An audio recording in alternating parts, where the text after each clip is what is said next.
So in this chapter, I'm going to create what we call the bumper for my armrest. So it's to protect it against the galley carts so that it doesn't, scratch or anything like that. It's a sort of a metallic part that I'm going to create, and it's this shape here. If you follow my cursor, it's this part here, goes all the way like this. So it's aesthetical as well as being for practical use. Okay, so I'm going to put myself in the left view, and I put myself in the ghosted mode, as you can see here. Right click on the left thumbnail and you've got ghosted. And I'm going to use the control point curve, left click, and I'm just going to sketch on the YZ plane. So place the first point like this, second point, third point, fourth, fifth, and let's go about here, something like that. And I'm going to do the same for the other one below. So I'm going to click again, control point curve, first point, second point, third, fourth, fifth. Make sure that you don't snap on the armrest, okay? Try to avoid snapping on the armrest. You can always click disable here on the snapping toolbar if you don't want to snap to anything. I want to make sure that I'm projecting on the YZ plane so that if I go in perspective, it's creating on the symmetry plane, as you can see in perspective. Okay, so again, I can use this curve and just analyze it quickly. So I use the under analyze direction, expand the toolbar, go and find curvature graph on, and let's adjust the scale, make it a bit bigger so I can clean it up a bit. I can see a little deviation here. So let's go here under the fillet curves, expand the toolbar, go and find the rebuild curve, click on that. So it's 3,6. So let's make it 5,6. I'm going to make it single span again. You can see the span count goes from 3 to 1. And by doing that, you can see the deviation is very small. All right. And I can click OK, and you can see that it's much cleaner. All right. So again, rebuild curve, that's what it's for. I'm going to do the same for the bottom curve. So I select my curve. I can activate the porcupine or the curvature graph on. So under analyze direction, curvature graph on. So what maybe I'm going to turn it off. Let's do it again because I want to avoid any confusion for you guys. So let's select that bottom curve, analyze direction, curvature graph on. Again, you can see there's a nut here. All right. So I'm going to clean this up a little bit. So I'm going to go under fillet curves where it says rebuild curve. And let's make it 5,6, so single span again, and there you have it. However, you can see that there's a dip here, so I can select that curve and maybe switch to the left viewport, and let's modify this a little bit by moving the control point a bit higher. So that's good, and maybe this one, if I bring it down though, oh yeah, no, if I bring it down, it's even better for the third point here, okay? So I'm just going to bring it slightly down to try and have a progressive flow, as you can see here. So that looks about good. For sure I could spend more time, but it's just for you to understand the basics of it. All right, so now I've done that. I'm going to select these two curves that are sitting on the ZY plane, as you can see in perspective mode. I'm going to put myself in the left viewport, and it's important that when you're going to project curves into an object, that you put yourself in an orthographic view. Don't do a projection on the perspective view. Sometimes it works, sometimes it doesn't work. It's kind of confusing for Rhino. So just make sure that your projection is done nice and straight along the axis that you are looking at. So it's the x-axis, the projection direction. So make sure that you're in the orthographic view like I'm doing now. And then you go here where it says project curve or control points. So I'm going to click on that, and then it says select the surfaces or poly surfaces. So I select this poly surface and I right click.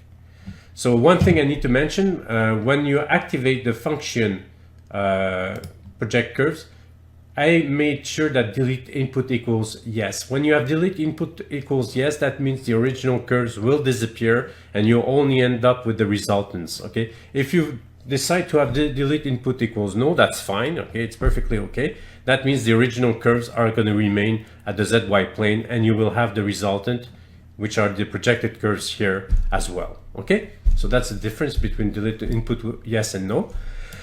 And so now if I deselect that, you can see that it's kind of hard to see the projected curves. So what I'm going to do, I'm going to assign a different color for these projected curves. So I'm going to select these two curves, and under the properties tab where it says object, all the way where it says display color, instead of being by layer, where you see layer 03 being blue, well, instead of being by layer, I'm going to say it's going to still be in the same layer 03, but I'm going to change the color for my projected curves here.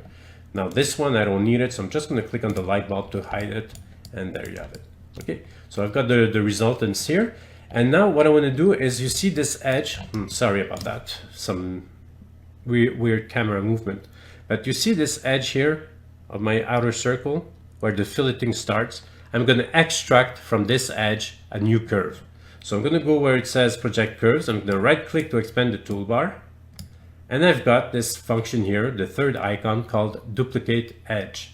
So I'm going to left click on that, select the edge of my circle, the outer circle, like this, the bigger one, and I'm just going to right click. So now what I've done, I've extracted that curve from my solid. Okay, so I'm going to select that curve, and I'm going to make it green as well. So in display color, in the properties tab, I'm going to select green color and deselect it. So it's kind of hard to see, but you can see that it's because it's perfectly flush with the surface. You can choose either the curve or the poly surface. So that's why it's kind of, you know, blurred lines. It's kind of hard to see the green circle perfectly, but that means that they're perfect. It's sitting perfectly on the edge of that poly surface. That's why. Okay. So now what I need to do is go on the left viewport, and I need to take this curve and try and connect with this circle, the green circle that I just created. Okay, so there it is, and I need to do the same at the bottom part.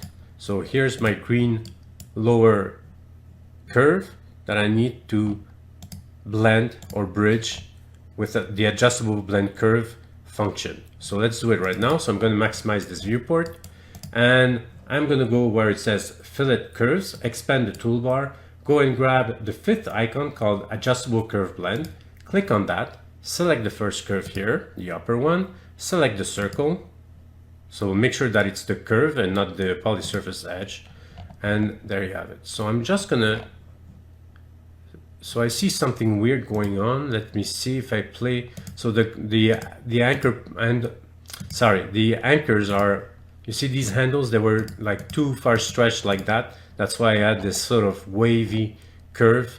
So let me just adjust all that, move the anchor points like that. Maybe go and snap to the quadrant. Actually, I could snap to the quadrant of my circle if I can find it. No? Okay, fine. So let's go like this. So this is tangent. And maybe let's bring this one further forward like this. All right, because I found that this extremity, the green part here, is a bit too high. I should have moved it or adjusted, but that's fine. I can always do it like this. So I play with the anchor point at 1 and 2, and I just click OK if I'm happy with the result. So here's this line that I just created, and I'm going to select that line, and I'm going to click on trim, and I'm just going to zoom in and remove the upper part of that curve that I don't want, like that. There you have it. So I can join, so I click on join this curve with that curve. So now it says there's a gap. Okay, let me just click no for now. Let's see what's going on. That means they're not touching for some reason. So when I did my adjustable blend curve, for whatever reason, let me see, they don't want to join. It's because when I did the trim, I think I need to trim a bit more. So let me highlight this into a green color again. Deselect it, remove the control points. So you see, if I zoom in, there you go. There's a problem. So there's something weird going on, and I don't like the endpoints of my curve here. So I'm going to make some slight adjustments to it. So let me see. Let me remove the gumball. Okay. So what I'm going to do, I'm going to show you something new. I'm going to split my curve. There's something messy here. You see here? So I'm going to split my curve. I'm going to click on split. So I'm going to select that curve. I'm going to click on split, and I'm going to say split to a point. You see here in the command line, I'm going to click on that, and I'm going to go about here. Left click and then right click. So now I can select this part of my curve and press delete. So now you can see that when I zoom in and zoom out, you can see that clearly these two curves are having a gap and they're not tangent. So I'm going to press escape, and what I'm going to do, I'm going to show you this function called match curve. So under the fillet curves, and this is a function that we use often, it's this icon here. It's called match curve. All right, because I had to clean up a bit. Now that I have this gap, I want to fix that gap. So I'm going to click on match curve. I'm going to select this curve and then the other end of my curve, and you can see that now it's being adjusted, and I want it to be in tangency position in my match curve menu. You have the possibility of having it curvature, tangency, or position. In position, it's going to create a kink, so I don't necessarily want that. I want a nice smooth transition, so I'm going to put it in a tangency position. And then the other end of the curve, well, you can maintain tangency, and then you have the option of doing an average between the two curves if you want. But I'm going to force the first curve where I click here. So I'm forcing the first curve, this one, if I click it here first, to be tangent to the second curve here. All right. So you can join them also, but I'm just going to click OK, and there you have it. So now I know that it's joining perfectly. So if I click on join, it's like that curve and that curve. There you go. It works. Okay. So I split by a point, remove the exceeding part that I didn't want, and there you have it. Okay, so that's done, and I need to do the same at the bottom curve. So I need to go back here, and let's do the same thing. So I've got the curve here, and I've got my outer curve here. All right, so I'm going to do adjustable blend curve again under my curve tools toolbar, which is under the fillet curves. So adjustable blend curve, select the first curve, select the circle that I just extracted, and there you have it. Now you can see that again I get this weird shape, and I can see that this anchor point is pointing in the wrong direction at 2. So I'm going to click on flip 2 to change its direction. And now with the anchor points I can start shaping, or I can also left click and drag at 2 to bring it lower like this. All right, I can put myself maybe in curvature if I want and start creating a shape that looks more or less similar to what I see in my drawing. It doesn't need to be perfect, you know. It's just for you to familiarize how to use these tools properly.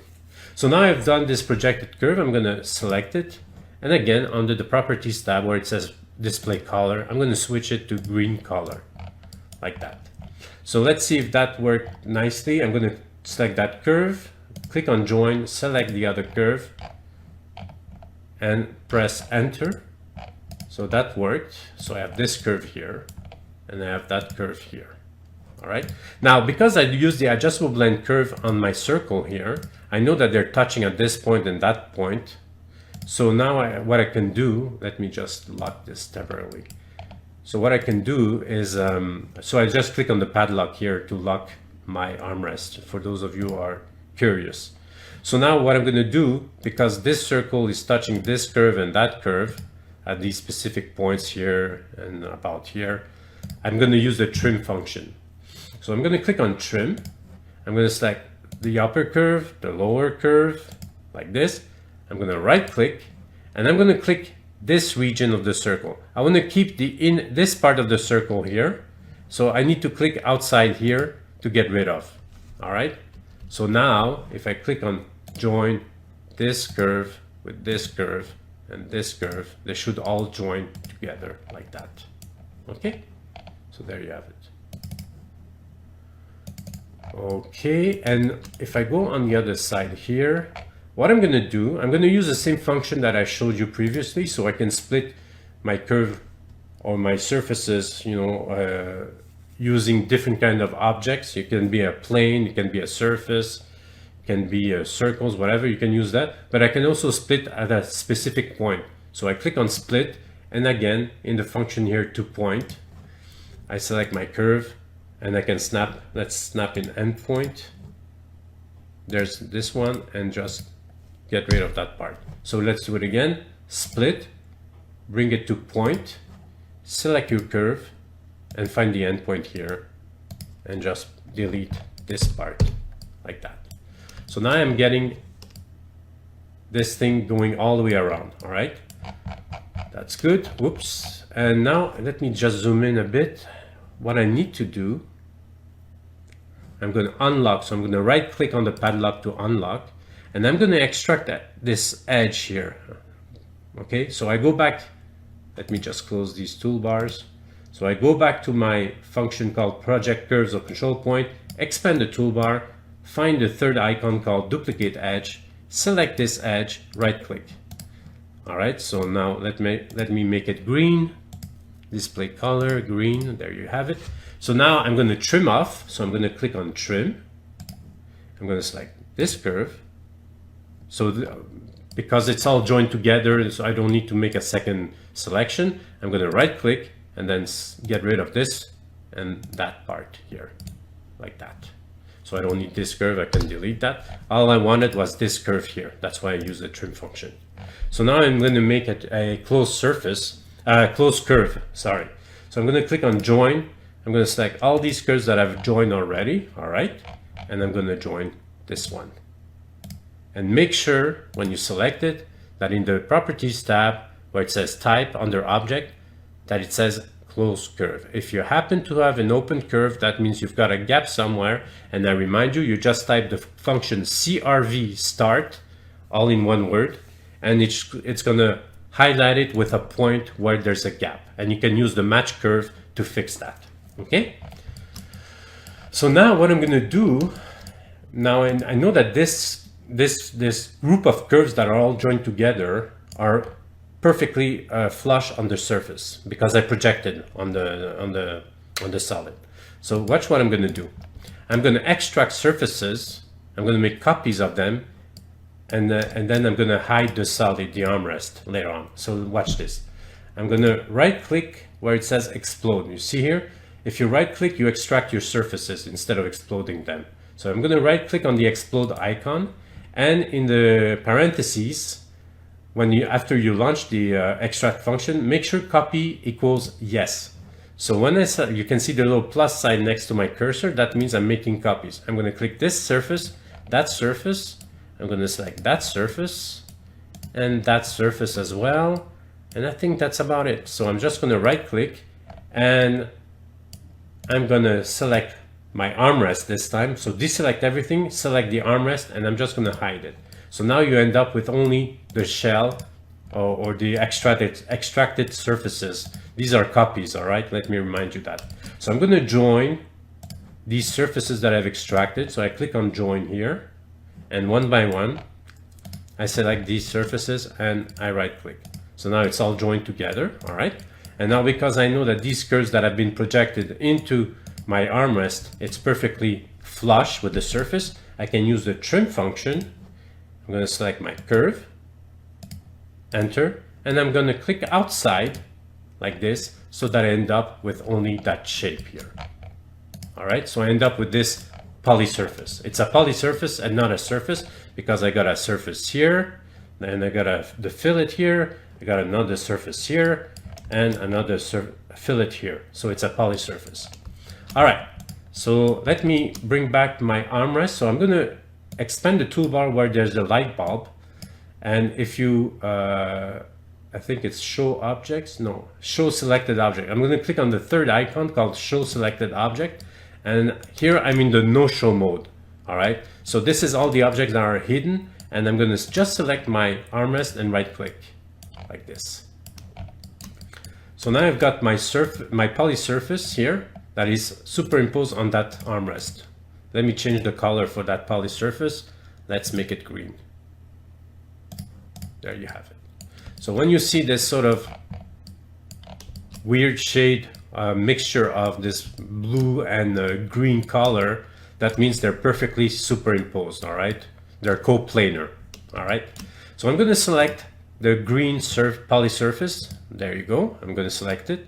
And I'm going to do an offset. All right. So I'm going to offset to give some thickness to it. So under the surface, under the fillet surface icon, I'm going to expand the toolbar. And you've got this icon called offset surface. If I click on this function, you can see white arrows appearing. These white arrows you can flip. So in the command menu between parentheses, you've got different options. If you click on flip all, you can change the direction of your offset. Obviously, in this case, you don't want the offset to happen inwards, so otherwise you won't see the thickness of that bumper. So I need to flip all again to have the white arrows pointing outwards. Now you can either offset as surfaces or you can offset as a solid. Again, in the menu, you've got here solid equals no. So if solid equals no, that means it's going to offset as a poly surface. There's going to be a gap between the original surface and the new surface, and there's going to be a void basically. So it's going to create just a new poly surface. But I want to make it solid, so I'm going to click on solid equals yes. And you've got a distance here, distance 0.075. So that's kind of small, I find. So I'm going to click on distance, left click, and instead of being 0.075, I'm going to type, let's see,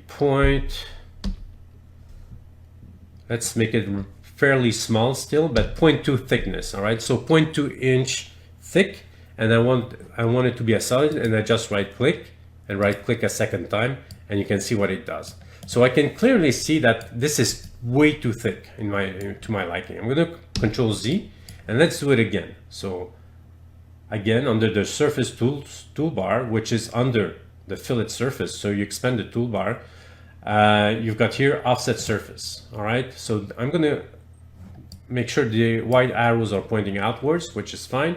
And the distance, let's make it 0.075. Let's try 0.075. Right click the first time, right click a second time, and that looks much better. All right, so now I've added a very thin thickness to it. Okay, so now that I've done that, maybe I might want to add some chamfer to it. So I'm going to right click where there's this Boolean union function, and I'm going to go and find the chamfer function. So we saw the fillet, and right next to the fillet edges, you've got the chamfer edges. So I'm going to left click on this function, and I'm going to select that edge, that edge, that edge, this one, and let's stop it here.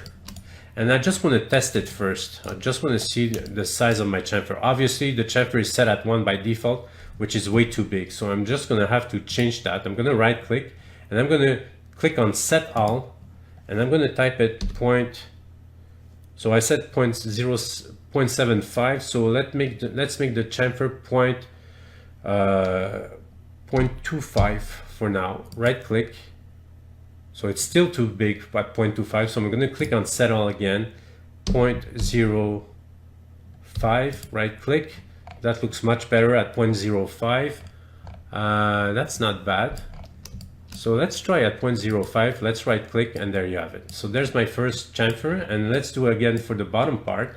So again, under where it says Boolean union, expand the toolbar, and go and find the function chamfer edges, and select this edge, this edge, this edge, like that. Right click, 0.05, right click, and there you have it. Okay.